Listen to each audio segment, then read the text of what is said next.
कुन्देन्दु तुषारहार धवला या शुभ्र वस्त्रावृता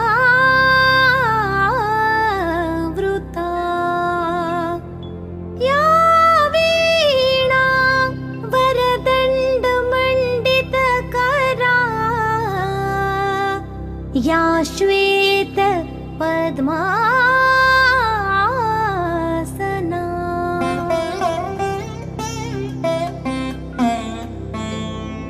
या ब्रह्माच्युत शङ्कर प्रभृतिभिर्देवैः सदा वन्दिता सा मां पातु Saraswati Bhagwati निशेष जाड्यापहा।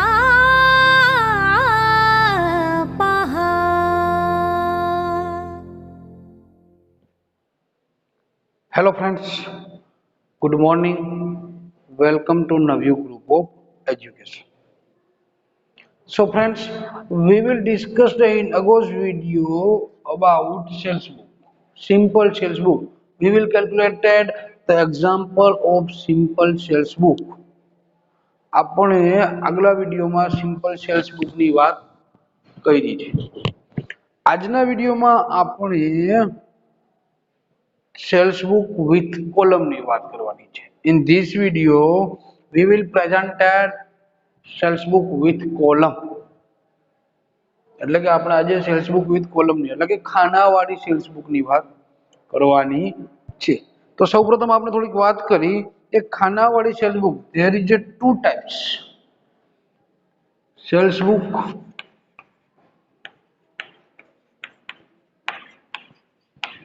with column.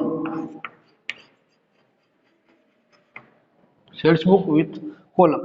There is a two types of sales book with column. First, sales book with column related to cost of goods. એક આ વસ્તુ થઈ કે sales book with column related to cost of books. આપણે જે ગણવાનું છે sales book છે આપણે ગણવાની છે કોલમ, તો related to sales book with column related to cost of goods. Cost of goods એટલે કે આપણે એક બુક તૈયાર કરવાની થાય related to sales book related with column related to cost of goods. એક આપણે આ વાત કરવાની થાય અને બીજી આપણે વાત કરવી હોય તો આ જ પ્રકારનું છે sales book with column related to goods. Sales book with column related to sales of goods. એટલે મિલકતના ખાનાવાળી ખરીદ. અહીં શું કરશે, અગાઉના વિડીયોમાં જોયું તેમાં માલની ખરીદ વેચાણ થતું હતું, માલનું વેચાણ થતું હતું કે સેલ્સ ઓફ ગુડ્સ જ હતું એમાં. In August video, all the transactions are related to goods. All the transaction. In this video, we will discuss all the transaction is related to assets. હવે તમારે માલ ખરીદવો એવું નહીં આવે, તમારે કોઈ પણ વસ્તુ ખરીદવી છે, કારણ કે હવે જે વેપારી છે ઈ અમુક વસ્તુઓ ખરીદે છે, ઈ વેપાર કરે છે અમુક વસ્તુઓનો, તો એના માટે પણ ઈ માલ જ કહેવાય. પણ આપણે જે વસ્તુઓ ખરીદે છે એના વિશે column purchase column sales book બનાવવાની થાય તો એ રીતે બનાવવાની થશે. હવે આપણે આ વાત કરી ત્યારે જે નિયમ અગાઉની સેલ્સ બુક સિમ્પલ સેલ્સ બુકના જે રૂલ્સ હતા, the rules of simple sales book as well as same as the rules of sales book with column related to sales of goods. All the rules are same, but in Ago's video, simple sales book is related to goods, but sales book with column is related to sales of goods. Only vast difference between two books. All the rules are same. Credit transactions are recorded in the sales book. Cash transactions are not recorded in the sales book. Cash, all the cash transactions are not recorded in the sales book. First, simple sales book and second, sales book with column to sales of goods. કોઈ પણ cells book બનાવો તમે એમાં cache transaction નથી નોંધાતા. Non economic transaction are not recorded in the sales book. Transaction related to જાંગળ basis are not recorded to sales book. એક પણ પ્રકારના એવા વ્યવહારો ન નોંધાય. Only credit transaction are recorded in the sales book. માત્ર ઉધાર વ્યવહાર જો નોંધવાના હોય છે. પછી ભલે સિમ્પલ સેલ્સ બુક હોય, sales book with column related to cost of goods હોય, sales book with column related to cells of goods હોય, બધામાં ઉધાર વ્યવહાર જ નોંધવાના હોય છે. સેમ ટુ સેમ જ હોય છે. માત્ર ફેરફાર એટલો કે આમાં તે અમુક વસ્તુઓ વેચે છે જ્યારે ત્યારે તે માલ વેચતો, એટલો જ ફેર હોય છે. બાકી બધું સેમ. ફોર્મેટમાં પણ એટલો જ ફેર પડે છે. તો સૌ પ્રથમ સેલ્સ બુક વિથ કોલમ આપણે ફોર્મેટ જોઈ. Sales book with column. હવે એનું ફોર્મેટ જોઈએ તો ફોર્મેટમાં જે હતું તેનું તે જ છે. સૌ પ્રથમ શું આવશે? Date, customer name,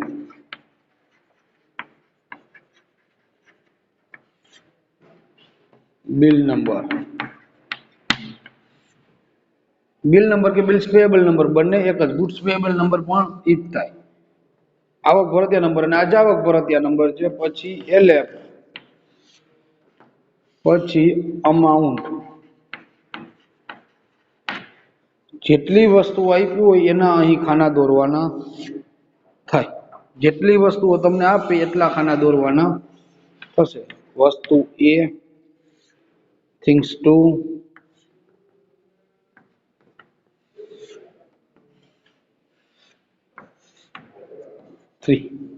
ABC. જે વસ્તુના નામ આપ્યો એ વસ્તુના નામ લખવામાં અને અહીં ટોટલ અમાઉન્ટ લખવાની થાય. તો આ આપણે સેલ્સ બુકના કોલમની વાત કરી. કોલમ જ માત્ર યાદ રખાય, બાકી તો બધું સિમ્પલ છે. કોઈ અઘરી વસ્તુ નથી આમાં નોંધ કરવી સેલ્સ બુકમાં વ્યવહારોની. પણ કોલમ યાદ રાખવા થોડો ફેરફાર થાય. આપને ગુડ્સ રિસીવ નંબર પરચેસ બુકમાં આવે અને અહીંયા ટ્રેડર્સ નેમ આવે. જ્યારે સેલ્સ બુકમાં કસ્ટમર નેમ અને બિલ્સ નંબર અથવા ગુડ્સ પેયેબલ નંબરની વાત કરવાની હોય. તો આપણે સેલ્સ બુક વિથ કોલમની વાત કરી અને એના ફોર્મેટની વાત કરી. જેના ઉપરથી આપણે હવે દાખલો ગણવાનો છે. પહેલા તમને ફોર્મેટ આવડે તો દાખલો સાવ સિમ્પલ છે. ક્યાં વ્યવહાર ન થાય એ તમને ખબર પડી જાય એટલે કસ્ટમર નેમ જ લખવાનું અને સામે અમાઉન્ટ લખવાની છે. એમાં કોઈ અઘરી વસ્તુ નથી. પણ તમને પેલા ખબર પડવી જોઈએ કે કયા વ્યવહાર નોંધાશે, કયા વ્યવહાર નોંધાશે નહીં. એ ખબર પડે પછી તમે આરામથી સરળતાથી દાખલાનું કેલ્ક્યુલેશન કરી શકો છો. So friends, let's start for exercise number 4. So friends, we will start exercise number 4. So record the following transaction in the column sales book of Mr. Chirag Shah. Column શેની બનાવવાની? તો pant piece, shirt piece and sarees. There is a 3 types of goods are sold to Mr. Chirag Shah. Chirag Shah. તો ચાલો આપણે સૌ પ્રથમ format બનાવી લઈએ. ફોર્મેટમાં સૌ પ્રથમ અહીંયા આવશે sales book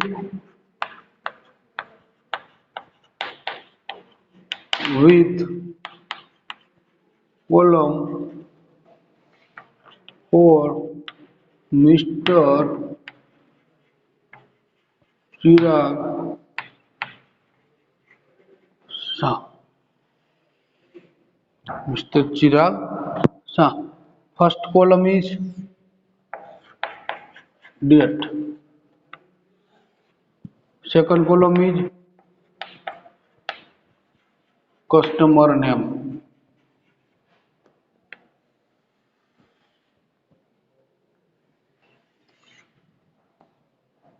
Third column is bills number.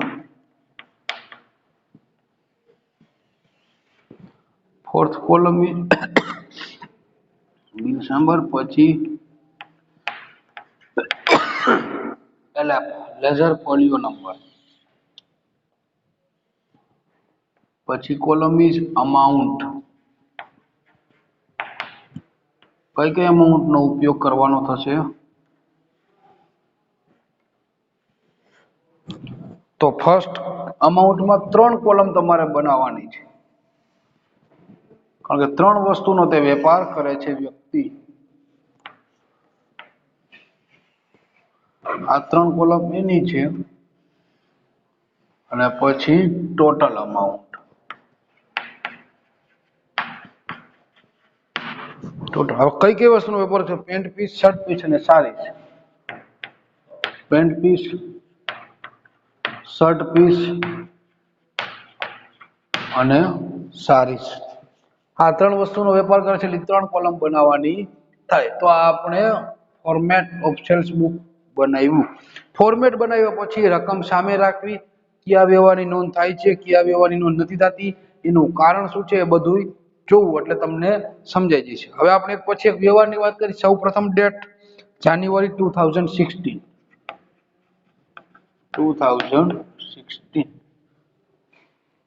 Date છે 16th ડેટ છે. તો first sold 10% pant piece, 10 pant piece at ₹250 per piece and 10 shirt piece at ₹100 per piece to Yashaben. Bill number 10. શું કર્યું છે ને? તો 10 પેન્ટ પીસ વેચ્યા છે ₹250 પર પીસના અને 10 શર્ટ પીસ વેચ્યા છે 100 પર પીસના યશાબેનને. તો ચાલો એક પછી એક નિવાર કરીએ. તો તારીખ છે 16, કસ્ટમર નેમ યશાબેન, તો યશાબેન એકાઉન્ટ, બિલ્સ નંબર 10 છે તો 10 લખી નાખવાનું, ન હોય તો નહીં લખવાનું. હવે શું શું વેચ્યું છે? એક પેન્ટ પીસ વેચ્યા છે, 10 પેન્ટ પીસ at ₹250 પર પીસ, તો 250 ગુણ્યા 10 એટલે કેટલા થાય? ₹2500. એટલે પેન્ટ પીસ ₹2500. 10 પીસ વેચ્યા છે, એક પીસની કિંમત ₹250 હતી. એન્ડ 10 શર્ટ પીસ at ₹100 પર પીસ મીન્સ ₹1000 શર્ટ પીસ. એકની ₹100 કિંમત એવા 10 પીસ વેચ્યા હતા શર્ટ પીસ એટલે એના ₹1000, કુલ રૂપિયા થયા 3500. આ 16મા વ્યવહાર. હવે આપણે વાત કરવાની છે 17મો વ્યવહાર. Sold 15 sarees at ₹200 per sarees, 5 pant piece at ₹120 per piece and 10 shirt piece at ₹60 per piece to Rushabh. He gave a check of ₹50 amount, 15% amount. એને બેંકથી આપણને 50% અમાઉન્ટ આપી દીધી હતી. એમ કે છે ને એને કઈ વસ્તુ વેચી હતી? તો એને 15 સારી, 5 પેન્ટ પીસ અને 10 શર્ટ પીસ આપણે એને વેચ્યા હતા, એને 50% અમાઉન્ટ આપી દીધી છે. પણ અડધી અમાઉન્ટ આપેલ અમાઉન્ટ આપી હોય તો આપણે તે વ્યવહારને વહોલ વ્યવહાર તરીકે નોંધવો જોઈએ. પૂરેપૂરો વ્યવહાર ગણી અને નોંધવો. તો ચાલો, એમાં કોઈ ટ્રેડ ડિસ્કાઉન્ટ નથી એટલે તારીખ 17. કોને વેચ્યો છે? કસ્ટમર કોણ છે? ઋષભ. ઋષભ એકાઉન્ટ. હવે ઋષભને કેટલો વેચ્યો? તો 15 સારીસ ₹200 પર પીસ. સારીસ વેચી છે એને 3000. તો સારીસના ખાનામાં લખો. પછી 5 પેન્ટ પીસ at ₹120 પર પીસ એટલે પેન્ટ પીસ ₹600 કારણ કે ₹120 નું એવું એક 5 પેન્ટ પીસ વેચ્યા હતા અને 10 શર્ટ વેચ્યા હતા 60 પર પીસ, એ પણ ₹600 એને આપણે વેચ્યા હતા. ટોટલ અમાઉન્ટ 4200 થશે. આ આપણે બીજા 17મા વ્યવહારની વાત કરી. હવે છે 20મા વ્યવહારની વાત. Received an order from Belaben for supplying goods as under 10 shirt piece 8 rupees 75 per piece અને 20 સાડી 8 રૂપીસ 300 પર પીસ. ઓર્ડર આપ્યો છે, નોન ઇકોનોમિક ટ્રાન્ઝેક્શન છે. This transaction is not recorded in the sales book. પછી next date 22 gave 10% pen piece 10 pen piece 10 shirt piece to Chandrakant at rupees 180 per piece and 80 per piece respectively on Changal. These transactions are based on Changal basis transaction. This transaction also not recorded in the books of sales book because it is a rule. Changal basic transaction are not recorded in the sales book. તો આ પણ record થઈ છે નહીં. 25th sold with sarees at rupees 2500 per saree to Hirenbhai at 10% trade discount. He sent a check after deducting 2% cash discount. એટલે એને check પણ આપણને મોકલી દીધો છે. આપણે એને કેટલો માલ વેચ્યો તો 20 સારી 201 એવી 20 સારી આપણે એને વેચી હતી. એને 10% વેપારી વટાવ અને 2% રોકડ વટાવ બાદ કરી અને બેંકનો ચેક આપી દીધો. તો રોકડા આપી દીધા છે એટલે એ પણ વ્યવહારની નોંધ થઈ છે નહીં. This transaction also not recorded in the sales book. So next date 27 sold 10 shirt piece to Heta at rupees 75 per piece at 10% trade discount. એટલે આપણે શેતાને શર્ટ પીસ વેચ્યા છે 75 પર પીસ એવા 10 પીસ વેચ્યા છે 10% વેપારી વટાવે. તો 10 પીસ વેચ્યા છે આપણે, એક પીસની કિંમત 75 રૂપિયા એટલે કુલ થાય 750 માઈનસ 10% ટ્રેડ ડિસ્કાઉન્ટ કેટલું 75 રૂપિયા એટલે કેટલા થઈ જાય તો 675 રૂપિયા થાય. આટલાનો માલ આપણે 60 પીસ વેચ્યા કોને હેતાને. તો આપણે ચાલો લખો, તારીખ છે 27 હેતા એકાઉન્ટ બિલ નંબર છે નહીં. શું વેચ્યું હતું 60 પીસ, તો 60 પીસમાં 675 બાકી એકીમાં કાંઈ નહીં, ટોટલ અમાઉન્ટ પણ 675 રૂપિયા. તો આપણે વાત કરી 27મી તારીખની. હવે વાત કરી 28th date sent goods to Belaben as per her order. એને શું ઓર્ડર આપ્યો હતો તો એને ઓર્ડર આપ્યો હતો 20 તારીખનો.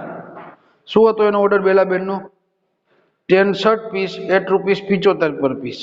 હવે એને ઓર્ડર આપ્યો તો એ ઓર્ડર આપણે કઈ તારીખે પૂરો કર્યો છે 28 તારીખે પૂરો કર્યો છે. તો ડેટ 28 કોનો ઓર્ડર હતો બેલાબેનનો. તો બેલાબેન એકાઉન્ટ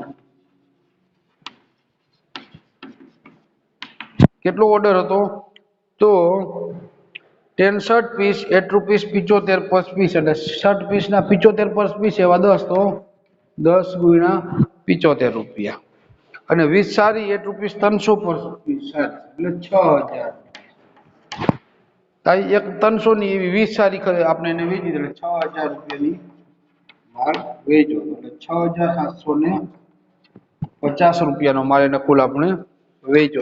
આ 28મી તારીખનો વ્યવહાર હતો ત્યારે આપણે ઓર્ડર પૂરો કર્યો. એટલે હવે 31st sold goods of rupees 8000 to Anilbhai proportion for amount is 2:3:5 for pant piece shirt piece and sari respectively. એને આપણને પ્રમાણ આપી દીધું છે. આ પ્રમાણે આપણે આટલા રૂપિયાનો 8000 કુલ 8000 નો માલ વેચ્યો છે. કયા પ્રમાણમાં તો કયું હતું પેલા તો પેન્ટ શર્ટ અને સારી આ 3 પ્રકારનો માલ વેચ્યો હતો. કયા પ્રમાણમાં 2:3:5 આ પ્રમાણે એને આપણે 8000 નો માલ વેચ્યો છે.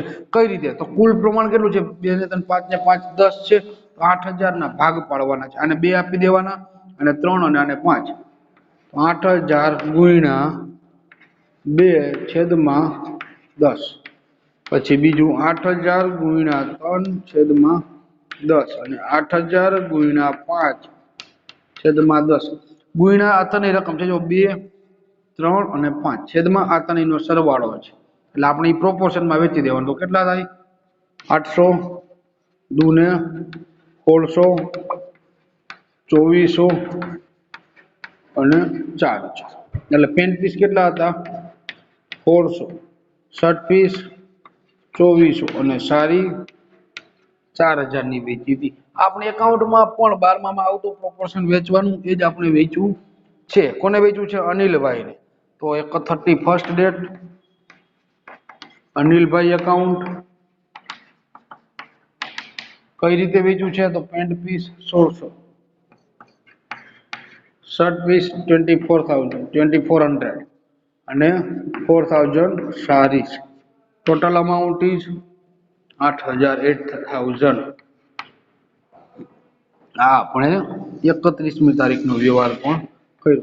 અહીં તમામ વ્યવહાર પૂરા, જેટલા વ્યવહાર નોંધાતા હતા એટલા આપણે નોંધી દીધા.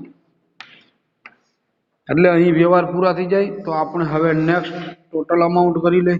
તો total credit sales, total credit sales, કારણ કે બધા વ્યવહાર પૂરા થઈ જાય એટલે ટોટલ ક્રેડિટ સેલ્સ કરી નાખું. કેટલું થાય? તો 25 ને 6 31 6 37 47 એટલે 4700. પછી 1600 ને 6 2200 ને 7 2900 4 3300 4300 5400 ને 25 રૂપિયા એટલે 5425 અને 13,000 અને કુલ રૂપિયા કેટલા થાય? 13 ને 5 18 ને 4 22 એટલે 23,125. આ ટોટલ પરચેસ થયું. તો આ આપણે ટોટલ પરચેસ મળી ગયું. એટલે આપણે આ દાખલો અહીં બધા જેટલા વ્યવહારોની નોંધ થતી હતી એ તમામ વ્યવહારોની નોંધ કરી ગયા. હવે all the transaction which is not recorded in the books, there are recorded in the note. क्या क्या વ્યવહારની નોટ આપણે નોટ કરવાની છે? તો પેલો 20મો, તો ડેટ 20 શું હતું? This is a non economic transaction.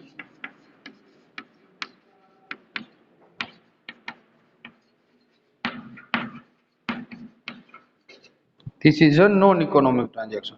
પછી 22, this transaction is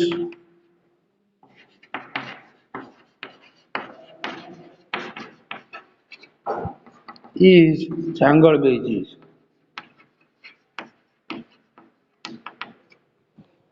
So it is not recorded in the sales book. અને 25th શું હતું? cash transaction.